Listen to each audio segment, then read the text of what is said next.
Last episode में हम सभी ने देखा था एंड क्विंग ने काफी सारे जापान के एस रैंक हंटर्स को खत्म कर दिया होता है। इसके बाद वो केव की तरफ बढ़ने लगता है, लेकिन यहाँ पे चोजोंग को पता चल चुका होता है कि जो उसकी फिल्म प्रिजन है वो डिस्ट्रॉय हो चुकी है। इन लोगों ने अभी अभी एंड क्विंग को खत्म कर दिया होता है। तो जितने भी लोग लाइव स्ट्रीम देख रहे होते हैं उन लोगों को लग रहा होता है कि इन लोगों ने काफी इजिली एस रैंक गेट को क्लियर कर दिया, लेकिन तभी इन लोगों को काफी ज्यादा खतरनाक प्रेजेंस महसूस होती है। एंड किंग यहाँ पर आ जाता है और इसकी प्रेजेंस से ये लोग यहाँ पर अपने आप को हिला भी नहीं पा रहे होते। एंड किंग एंड क्वीन को खाने के बाद काफी ज्यादा तगड़ी रोर करता है, जिससे कि इन लोगों की हालत और भी ज्यादा खराब हो जाती है। तभी एंड अचानक से चाइन के पीछे आकर उस पर अटैक कर देता है। सभी हंटर अलर्ट हो जाते हैं और एंड किंग के ऊपर अटैक करने लगते हैं, लेकिन एंड किंग सभी को बुरी तरह घायल कर देता है। ब्यूंग अपने हीलिंग मैजिक का यूज करके इन सभी को हील करने की कोशिश करता है, लेकिन एंड किंग इसको सेंस करके इसको मार डालता है। बेक अपने दोस्त को ऐसा मरता देख एंड किंग के ऊपर अटैक कर देता है, लेकिन एंड किंग उसकी गर्दन पकड़ के उसको उठा लेता है और वो उससे पूछता है कि तुम्हारा किंग कौन है। बेक इस बात का कोई जवाब नहीं दे रहा होता। तभी एंड किंग को बाहर से काफी ज्यादा स्ट्रॉन्ग प्रेजेंस महसूस होती है, तो बेक भी समझ जाता है कि वो गोतेरोजी की तरफ जा रहा है। एंड किंग गोतो के पास पहुंचने के साथ ही उस पर हमला कर देता है, जिससे कि जो गोतो की टीम की एक मेंबर होती है वो सर्वाइव नहीं कर पाती है। तो गोतो मिनोरू को यहाँ से जाने के लिए कह देता है। इसके बाद एंड किंग गोतो से पूछता है कि क्या तुम किंग हो, तो गोतो इस बात का हंसते हुए जवाब देता है कि हाँ मैं ही किंग हूँ। इसके बाद हमें नेक्स्ट पैनल में दिखाया जाता है कि गोतो की गर्दन जमीन पर पड़ी हुई है। इसके बाद सीन शिफ्ट होता है और हमें अपने कोरियन हंटर के साइड का सीन दिखाया जाता है, जहाँ पे अपना चोजोंग होता है वो काफी ज्यादा स्ट्रगल कर रहा होता है। चोजोंग अपनी फायर मैजिक का यूज करके इन सारी एंड को काफी देर तक दूर रख पा रहा होता है, लेकिन यहाँ पर ज्यादा एंड होने की वजह से वो भी हार मान लेता है। लेकिन तभी बेक की शैडो से एक शैडो शोल्डर बाहर आता है और वो इन लोगों के सामने काफी शील्ड सी बना देता है। इसके बाद हमें सिटी में जिन्वू को दिखाया जाता है, जो कि बोलता है एक्सचेंज। इसके बाद से एपिसोड नंबर 12 को शुरू करते हैं। जिन्वू यहाँ पर आते के साथ ही अपनी शैडो आर्मी को समन करता है। वो यहाँ पर आयरन को ऑर्डर देता है, तो आयरन यहाँ पे काफी तगड़ी रोर करता है, जिससे कि जिन्वू के सामने की काफी सारी एंड्स फ्रीज हो जाती हैं। जिन्वू अपने डीमन डैगर्स को निकालता है और इन एंड्स को काटने लगता है। यहाँ अपने कोरियन हंटर्स को कुछ भी समझ नहीं आ रहा होता कि वहाँ पर क्या हो रहा है, वहाँ पे फाइट कौन कर रहा है। तो बेक बोलता है कि कोच आपको घबराने की जरूरत नहीं है, अब हम सही हाथों में, आप सबको सही होगा। सीन शिफ्ट होता है और हमें दिखाया जाता है कि इन लोगों ने पॉडकास्ट को बंद कर दिया होता है। यहाँ का चीफ बोलता है कि हमारे सारे हंटर हारे जा चुके हैं, वो भी सिर्फ सिंगल हैंड का, तो आखिर ये पॉसिबल भी कैसे है। तभी इसका एक एजेंट आके इसे बताता है कि सर हमारी कॉल लाइन्स काफी ज्यादा डाउन जा रही है, क्योंकि हमारे व्यूवर्स काफी ज्यादा कॉल वगैरह कर रहे हैं। चीफ काफी ज्यादा गुस्सा होते हुए बोलते हैं कि क्या वो लोग हमसे ये चाहते हैं कि हमारे हंटर्स कैसे मारे जा रहे हैं, हम उन्हें ये दिखाएं। तभी उसका एक एजेंट बोलता है कि सर आप ये देखिए, और वो कुछ ऐसा देखता है कि वो सभी लोगों को ऑर्डर देता है कि अभी के अभी लाइव स्ट्रीम वापस चालू कर दो। उन लोगों का एडिटर बोलता है कि सर अगर हम अभी के अभी लाइव चले गए तो हम कोई भी डिले वगैरह नहीं दे पाएंगे, और अगर ऐसा हुआ और वहाँ पे कोई भी खतरनाक चीज हुई तो हम उसको एडिट वगैरह नहीं कर पाएंगे। चीफ बोलता है कि हमने पहले अपनी लाइव स्ट्रीम को एक बार बंद कर दिया है, इससे बुरा हो ही क्या सकता है। अब हमारी किस्मत सिर्फ एक इंसान के हाथों में है, और यहाँ हमें जिन्वू टेलीविजन पर दिखाई दे रहा होता है। इसके बाद हमें कोरियन हंटर जो भी बॉर्डर साइड पे खड़े थे उन सबको दिखाया जाता है। जो सभी लोग लाइव स्ट्रीम को देख रहे होते हैं वो सब देखते हैं कि लाइव स्ट्रीम बंद हो चुकी है। तो काफी सारे हंटर्स बोल रहे होते हैं कि वो लोग ऐसी अपनी लाइव स्ट्रीम को बंद नहीं कर सकते। तभी एक ऑफिशियल अनाउंसमेंट करी जाती है कि हम अपने ब्रॉडकास्ट को वापस चालू कर रहे हैं, और जितने भी लोग देख रहे होते हैं वो सभी लोग हैरान हो जाते हैं। सीन हमारी हंटर एसोसिएशन की तरफ चेंज होता है, जहाँ पर जिन्वू को स्क्रीन पर देख के चेयरमैन गो काफी ज्यादा एक्साइटेड हो जाते हैं और वो अपनी एक्साइटमेंट में अपनी चेयर को ही तोड़ देते हैं। तो उनका डॉक्टर उनको शांत रहने के लिए कहता है। जिन्वू और उसकी आर्मी एंड्स की आर्मी को काफी इजीली डिफीट कर रही होती है, और साथ के साथ ही जिन्वू मरी हुई एंड्स की शैडोज को भी अपनी आर्मी में शामिल करते जा रहा होता है। सारी एंड्स को खत्म करने के बाद जिन्वू अपनी कोरियन टीम के पास वापस आ जाता है और वो इन लोगों को एक पोशन देता है, और वो इन लोगों को बोलता है कि मैं इसके बारे में तुम लोगों को बाद में समझा दूंगा, अभी तुम लोग इस चीज को पी लो। उस पोशन को पीने के बाद सारे कोरियन हंटर्स हील हो जाते हैं पूरी तरीके से, लेकिन चाइन अभी भी बेहोशी पड़ी होती है। और डोंगसू जिन्वू से पूछता है कि चाइन अभी भी बेहोश क्यों है। जिन्वू डोंगसू को बताता है कि चाइन को कुछ ज्यादा सीरियस इंजरीज हो रखी है, जिस वजह से वो उसे अपनी एबिलिटी से हील नहीं कर सकता। इस वजह से चाइन अभी तक नहीं उठी। जिन्वू डोंगसू को कहता है कि यहाँ पर मैंने ज्यादातर चीजों को संभाल लिया है, तो अब हमें यहाँ से निकल जाना चाहिए। लेकिन तभी यहाँ पर एंड किंग की एंट्री हो जाती है। एंड किंग बोलता है कि तुम्हारा किंग बाहर नहीं था, वो किंग नहीं था,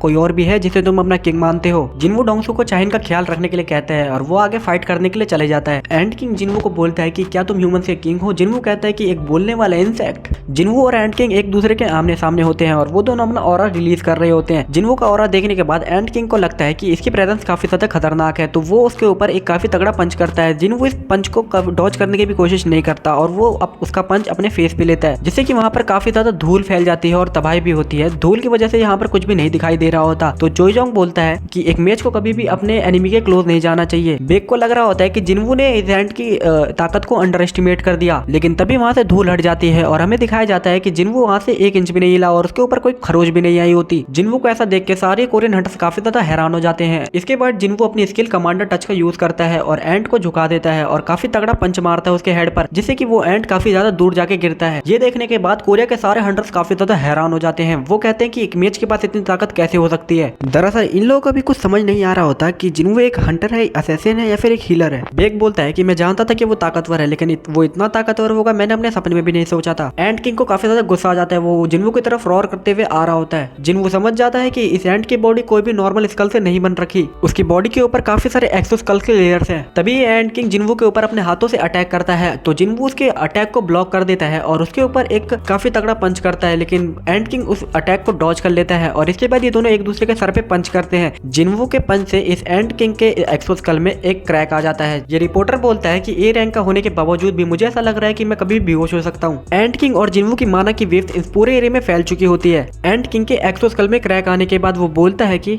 मैं स्ट्रेंथ की बैटल हार रहा हूँ, ये नामुमकिन है, उसने मेरे एक्सो स्कल को तोड़ा कैसे। एंट किंग अपने मुंह से एक काफी जहरीली टेल को निकालता है, जिससे कि वो जिन्वू को एक कट लगा देता है। एंट किंग को लग रहा होता है कि वो अब जिन्वू को इजीली हरा सकता है, लेकिन जिन्वू ने यहाँ पर अपने सिस्टम की मदद से अपने पॉइजन को डिटॉक्सिफाई कर लिया होता है। एंट किंग जिन्वू के ऊपर अटैक करने आता है और बोलता है कि तुमने काफी अच्छी टक्कर दी मुझे ह्यूमन, लेकिन अब मरो। लेकिन तभी जिन्वू एंट किंग का हाथ पकड़ लेता है और उसको एक जोरदार पंच मारता है। एंट किंग काफी दूर जाके गिरता है। जिन्वू कहता है कि मेरे सेंस के स्टैट बढ़ चुके हैं, जिस वजह से मैं फील कर सकता हूँ कि एंट किंग अभी नर्वस है, लेकिन इसी के साथ साथ मेरे टीममेट्स भी नर्वस है। मुझे इस फाइट को जल्द से जल्द खत्म करना पड़ेगा और यहाँ चाइन की हालत काफी ज्यादा खराब हो रखी होती है। जिन्वू एंट किंग के ऊपर एक काफी तगड़ी किक करता है, लेकिन एंट किंग उस किक को डॉज कर लेता है। बाकी सारे हंटर्स को पता भी नहीं चलता कि एंट किंग कहाँ गया, लेकिन जिन्वू समझ जाता है कि एंट किंग अभी हवा में है। एंट किंग यहाँ पर समझ जाता है कि वो पॉइजन से रेस्ट हो रखा है, तो अगर मैंने उसको ओवरपावर करने की कोशिश करी तो ये टाइम की बर्बादी होगी। मेरा मेन हथियार मेरी स्पीड है, मैं अपनी पूरी एनर्जी को अपनी स्पीड में लगा दूंगा। खेलने का समय अब खत्म हुआ। यहाँ पर जिन्वू अपने डैगर्स को भी निकाल लेता है। एंट किंग अपनी पूरी स्पीड से जिन्वू के ऊपर अटैक करता है, लेकिन जिन्वू उसके अटैक को डॉज करता है और उसके पीछे आकर अपने डैगर से अटैक करता है, लेकिन एंट किंग भी अपने पंजों से उसके डैगर के अटैक को रोक देता है। इन दोनों के बीच ये बैटल काफी देर तक चलती है और जिन्वू उसको स्पीड और स्ट्रेंथ दोनों के मामले में हरा रहा होता है। कुछ देर बाद एंट किंग का एक्सो स्कल भी टूटने लगता है। जिन्वू कहता है कि ये एंट डीमन किंग जितना स्ट्रॉन्ग है, लेकिन मैंने उसको हरा के अपना लेवल अप कर लिया है। जिन्वू देखता है कि एंट किंग का एक्सो स्कल टूटने लगा है, तो वो उसके ऊपर मल्टीपल स्लैशेस से अटैक करता है। एंट किंग रोर करने की कोशिश करता है, लेकिन जिन्वू उसके ऊपर क्रिटिकल अटैक से अटैक करता है और यहीं पर उसको सिस्टम का एक अपग्रेड भी आता है। वो कहता है कि आपका जो क्रिटिकल अटैक है वो मैक्सिमम लेवल पे अपग्रेड हो चुका है। एंट किंग की हालत काफी ज्यादा खराब हो चुकी होती है। वो समझ जाता है कि अगर उसे जिंदा रहना है तो उसे यहाँ से भागना पड़ेगा। एंट किंग यहाँ से भागने की कोशिश करता है, लेकिन जिन्वू अपने कमांडर टच का यूज करके उसको पकड़ लेता है और उसको मल्टीपल स्लैशेस मारने लगता है। जिन्वू यहाँ पर एंट किंग के हाथ और पंखों को काट देता है, जिस वजह से वो अभी रेंग रहा होता है। तुम लोग जरा सोच के देखो, जिस एंट किंग के सामने कोई भी एस रैंक का हंटर नहीं टिक पाया, एंट किंग ने अपने रास्ते में आने वाली हर मुसीबत को उखाड़ के फेंक दिया और वो अभी जिन्वू के सामने रेंग रहा है। एंट किंग समझ जाता है कि वो इस इंसान से नहीं जीत सकता, तो वो रोर करने लगता है और वो अपनी एंट्स की आर्मी को बुला लेता है। वो सब देखने के बाद जिन्वू भी अपनी शैडो आर्मी को समन करता है। यहाँ पर जिन्वू की आर्मी काफी इजीली एंट्स की आर्मी को डोमिनेट कर रही होती है। इसके बाद जिन्वू टस्क को बुलाता है और वो से बोलता है कि सिर्फ तुम्हें इन एंट्स को खत्म करना है, कि अगर तुमने किसी भी ह्यूमन को नुकसान पहुंचाया तो मैं तुम्हें कभी समन नहीं करूंगा। टस्क काफी बड़ा फायर अटैक क्रिएट करता है और काफी सारी एंट्स को उसमें खत्म कर डालता है। टस्क का अटैक इस पहाड़ी को चीरते हुए बाहर चले जाता है। इस अटैक को देखने के बाद सारे कोरियन हंटर्स काफी ज्यादा शौक में होते हैं, क्योंकि जो टस्क है वो एक एस रैंक हंटर के बराबर है। डोंगसो तो कुछ ज्यादा ही शौक में होता है। वो बोलता है कि वो कोई बीस्ट की तरह नहीं लग रहा, देखने पे ऐसा लग रहा है कि डेविल खुद यहाँ पर आ गए हैं। इतनी सारी एंट्स को एक ही बार मरता देख एंट किंग काफी ज्यादा डर चुका होता है। वो कहता है कि मेरे को समझ नहीं आता, जब से मैं पैदा हुआ हूँ मैं हमेशा से ताकतवर था। मैंने अपने रास्ते में आने वाली हर चीज को खत्म किया और हर चीज और फूड चेन में सबसे ऊपर अपनी जगह बनाई। मैं कितना ताकतवर हो सकता हूँ, इस चीज की कोई भी लिमिट नहीं है। एंट किंग समझ जाता है कि अगर उसे यहाँ से जिंदा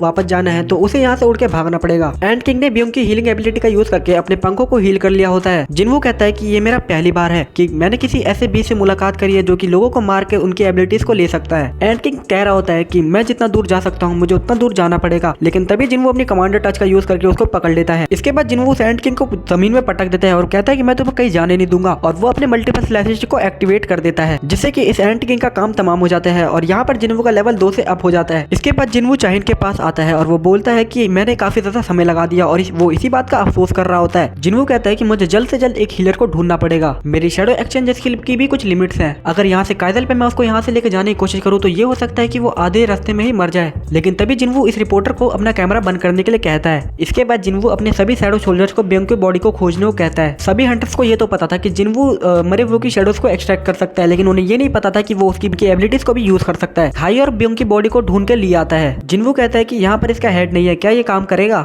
जिन्वू ब्योंग की शैडो को एक्सट्रैक्ट करने की कोशिश करता है, लेकिन वो फेल हो जाता है। जिन्वू कहता है कि अभी मेरी शैडो एक्सट्रैक्शन जो एबिलिटी है वो इस नॉर्मल एक्सट्रैक्शन के लिए काफी होनी चाहिए। इसके बाद जिन्वू बोलता है कि जो मर चुके हैं उनका हम कुछ नहीं कर सकते, लेकिन जो जिंदा है हमें उन्हें बचाना पड़ेगा। और इस बार वो थोड़ी सैड वॉइस में बोलता है अराइज। तो ब्योंग की शैडो एक्सट्रैक्ट हो जाती है। ब्योंग की शैडो को देखने के बाद बेक जिन्वू से पूछता है कि वो ब्योंग नहीं हो सकता। जिन्वू के बिना किसी ऑर्डर दिए ही ब्योंग चाहिन को जाके हील करने लगता है। रिपोर्टर के साथ कुछ और लोग भी हैरान होते हैं और वो कहते हैं कि वो डैड को कमांड दे सकता है। जिनवू यहाँ अपने मन में सोच रहा होता है कि मैंने उसको कोई भी ऑर्डर नहीं दिया, लेकिन उसने अपने आप ही चाइन को हील करना शुरू कर दिया। मैं बता सकता हूँ कि वो अपनी पिछली लाइफ में कोई काइंड पर्सन रहा होगा। बेक यहाँ जिनवू के कंधे पे हाथ रख के उसे बोलता है कि मुझे पता है कि तुम इसके बाद भी काफी सारी बैटल्स में और हिस्सा लोगे, लेकिन एक बात जाहिर है कि ब्योंगो की एबिलिटी तुम्हारी काफी ज्यादा काम आएगी। ब्योंगो को बैटल फील्ड से नफरत थी। बेक जिनवू को बोलता है कि तुम उसको अपना शैडो शोल्डर से हटा दो। जिनवू बेक को बोलता है कि ये सेकंड टाइम है जब तुमने मेरे शोल्डर पे हाथ रखा है, लेकिन इस बार एक डिफरेंस है, तुम मुझे ऑर्डर नहीं दे रहे, तुम मुझसे रिक्वेस्ट कर रहे हो। इसके बाद जिनवू ब्योंगो की शैडो को टर्मिनेट कर देता है और यहाँ पर इन लोगों का एक छोटा सा गुड बाय होता है और यहाँ पर ब्योंगो की शैडो पूरी तरह से टर्मिनेट हो जाती है। सारे हंटर केव के अंदर से बाहर आ चुके होते हैं। बेक ने ब्योंगो की बॉडी को उठा रखा होता है और यहाँ पर इन लोगों का हेलीकॉप्टर भी आ जाता है। जिनवू बेक को बोलता है कि मैं यहाँ पर थोड़ी देर के लिए रुकने वाला हूँ क्योंकि अभी यहाँ पर काफी सारे म्यूटेंट एंड बची हुई हैं। जिनवू कैसल को लेकर काफी स्पीड में यहाँ से उड़ जाता है और काफी सारे एंड्स को खत्म कर रहा होता है। सीन शिफ्ट होता है और हमें एक नेवी शिप को दिखाया जाता है जहाँ पर मिनोरू बैठा होता है, जो कि बोल रहा होता है कि मिस्टर गोतो उस एंड को नहीं हरा पाए, कोई भी उस एंड को नहीं हरा सकता, वो एंड सबको खत्म कर देगी, पूरे ह्यूमन पॉपुलेशन को ही मिला दिया जाए तब भी उस एंड के बराबर नहीं हो पाएंगे हम। लेकिन तभी सब जगह अनाउंसमेंट हो जाती है कि ये रेड कंप्लीट हो चुकी है, उस एंड को मॉन्स्टर को सक्सेसफुली डिफीट कर दिया गया है। सीन शिफ्ट होता है और हमें जिनवू को दिखाया जाता है। जिनवू यहाँ पर सारे एंड्स के अंडों को और एंड्स को खत्म कर रहा होता है। इसके बाद जिनवू अपने इन्वेंट्री में से डीमन किंग बारान के स्वॉर्ड को निकालता है। जिनवू स्वॉर्ड को एक बार स्विंग करता है जिससे कि वहां पर एक काफी बड़ा लाइटनिंग का अटैक होता है। सीन शिफ्ट होता है और हमें ब्यूरो को दिखाया जाता है। ये लोग भी जिनवू की इस पॉडकास्ट को देख रहे होते हैं। ब्यूरो को डायरेक्टर अपने एक एजेंट से बोलता है कि संग जिनवू जैसे के लिए साउथ कोरिया एक बहुत छोटी कंट्री है। मैं डिटेल्स में तो नहीं जाऊंगा, लेकिन ये लोग बात कर रहे होते हैं कि जिनवू को अपनी कंट्री में शामिल करने का। इसके बाद हम जिनवू को देखते हैं जो कि अपने 100 लेवल पे पहुंच चुका होता है। जिनवू यहाँ पर एंड किंग की बॉडी के पास आता है। जिनवू यहाँ पर आराइज बोलकर शैडो को एक्सट्रैक्ट करने लगता है, लेकिन तभी उसके पीछे का एरिया पूरा ब्लैक पड़ जाता है। जिनवू को लगता है कि शैडो एक्सट्रैक्ट नहीं हुई। जिनवू के पीछे का एरिया पूरा का पूरा ब्लैक पड़ चुका होता है। जिनवू को लगता है कि वो दोबारा फेल हो गया, लेकिन तभी जिनवू के पास सिस्टम का नोटिफिकेशन आता है कि आपकी शैडो सक्सेसफुली एक्सट्रैक्ट हो चुकी है। एंड किंग की शैडो की रैंक जनरल होती है। तो गाइस आज के इस वाले वीडियो के लिए सिर्फ इतना ही। तो गाइस सोलो लेवलिंग का सीजन 2 खत्म होने वाला है और अभी सिर्फ एक ही एपिसोड बच रहा है, तो इसके बाद मैं सोच रहा हूँ कि सोलो लेवलिंग का सीजन 3 एक्सप्लेन करूँ। तो गाइस आप वीडियो को तो पूरा देख लेते हो, लेकिन आप चैनल को लाइक और सब्सक्राइब नहीं करते। आपका एक छोटा लाइक और सब्सक्राइब भी हम जैसे छोटे क्रिएटर्स के लिए काफी ज्यादा मोटिवेट करता है। लेकिन उससे पहले मैं तुमसे एक क्वेश्चन पूछना चाहता हूँ। जो भी इस चीज का सही जवाब देगा मैं उसको नेक्स्ट वीडियो में शाउट आउट दूंगा। तो तुम्हारा क्वेश्चन ये है कि ये जो एंड है इसका रियल नेम क्या है?